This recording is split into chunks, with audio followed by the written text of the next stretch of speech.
Est-ce que Dieu n'a pas utilisé l'eau pour un miracle? Si. Est-ce que Dieu n'a pas utilisé le sel pour des miracles? Si. Est-ce que Dieu n'a pas utilisé l'huile pour des miracles? Si.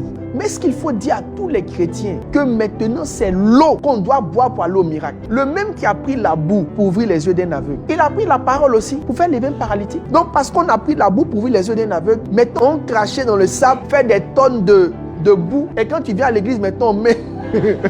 L'apôtre Paul maintenant va parler de ça. Dans Galates le chapitre 1, le verset 8, qui a dit à l'apôtre Paul qu'un ange peut annoncer un autre évangile? L'ange qui annonce un autre évangile, c'est la dimension des démons, des esprits d'égarement dans la dimension doctrinale. Donc l'apôtre Paul met en garde. Il dit qu'il est probable que des anges annoncent d'autres évangiles. C'est pourquoi je dis aux gens, vous ne pouvez pas faire sortir une doctrine d'une expérience. Pour qu'une doctrine sorte, il y a un barème. Une doctrine est d'abord prêchée par Christ. On dit l'évangile de Jésus. Donc il faut que Christ l'ait expressément dit. Jésus est trop Dieu, trop grand pour n'avoir pas anticipé qu'on allait inventer des choses. Donc il s'est assuré que tout ce qu'on devait faire là, il a eu le temps de le dire. Il a parlé sur le mariage, il a parlé sur le divorce, il a parlé sur le partage, il a parlé sur le pardon, il a parlé sur la Sainte Seine. Tout ce qu'on devait faire, il s'est assuré qu'on le fasse. Il a dit vous imposerez les mains aux malades, il n'a pas dit vous mettrez de la salive sur eux. Ce qui devait être établi, il a enseigné. Il y a des choses qu'il a fait. Il y a des choses qu'il a enseignées. Ce qu'il a enseigné est rentré dans la doctrine. Donc il faut connaître le mode opératoire pour qu'une pratique soit supposée être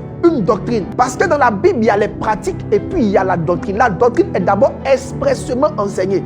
Le mot grec qui renvoie au principe de doctrine, ça veut dire c'est un enseignement. C'est des préceptes, c'est enseigné, ce n'est pas fait. Donc si Jésus marchait qu'il a trébuché, donc finalement tous les chrétiens ont trébuché. Non, on dit il dormait dans la barque. Ça veut dire que tout chrétien doit avoir un bateau dans lequel il dort. Non. Donc beaucoup de personnes prennent des faits, ils en font une doctrine. Non, Jésus a fait ça. Non, Moïse a fait ça. C'est comme ça que beaucoup sont allés, ont commencé à tuer des moutons et faire des trucs, des rituels. Est-ce que Jésus de son vivant a tué un mouton? 1, 2. Est-ce que Jésus a enseigné? Une doctrine, elle est clairement enseignée. Il dit veillez et priez. On a la doctrine de la prière. Veillez et priez, va et ne pêche plus. On a la doctrine de la sanctification. Il a parlé de ce qu'il considère comme péché. Il dit toutes ces choses qui sortent de votre cœur. Il parle de l'impudicité, de la jalousie. Il a été clair. Sur les choses qui devaient être claires, il a été clair. L'apôtre Paul dit, il dit, mais quand nous-mêmes, quand un ange du ciel nous annoncerait un autre, donc il y a des esprits qui annoncent des évangiles. Moi, je connais plusieurs qui, après des temps de jeûne, quand ils sont sortis, ont commencé à enseigner des choses qui n'étaient pas vraies.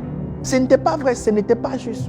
Ce n'était pas correct. Donc, retenez une chose. La doctrine, là, si quelqu'un dit Dieu m'a dit, l'Esprit de Dieu m'a dit qu'on doit se laver, on bénit Dieu que Dieu lui a dit. Mais il ne peut pas faire entrer ça dans une église à partir d'une chose que Dieu lui a dit. Tout ce qui doit rentrer dans l'église ne vient pas de Dieu m'a dit. L'apôtre Paul dit, si c'est un autre évangile que celui prêché, si c'est un autre, donc tout ce qui doit entrer, ce n'est pas un ange qui le dicte. Si un ange l'a dicté, alors ce que ton ange t'a dicté là doit s'aligner sur ce qui est écrit. Une doctrine doit traverser le temps. Une doctrine doit traverser les cultures. Ce qui n'arrive pas à traverser les cultures n'est pas doctrinal. Quand quelqu'un dit par exemple pantalon, la doctrine du pantalon, les Écossais là, ils n'ont jamais porté pantalon. Son garçon même porte jupe. Non, ça veut dire qu'eux, il faut réécrire aussi un autre verset pour dire non, un homme ne portera pas des jupes. L'hiver là, si une femme ne porte pas pantalon, elle va comprendre. Les gens qui sont là, les femmes ne portera pas pantalon, là, ils sont en Afrique. Alors en Europe, pendant l'hiver, tu vas porter une jupe pendant l'hiver, tu vas congeler, tu vas te tuer. Même celles qui portent boubou sur leur pantalon, elles savent ce qui est en bas là. Il y a boubou dessus, ce n'est plus pantalon.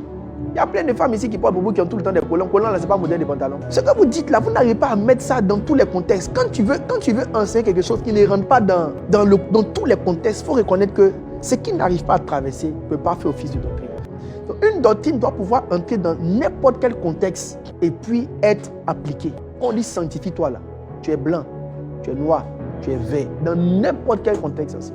Faites très attention. C'est votre camarade qui vous parle. Je ne connais pas grande chose. Je ne connais pas grande chose. Je ne sais pas grande chose. Merci Seigneur.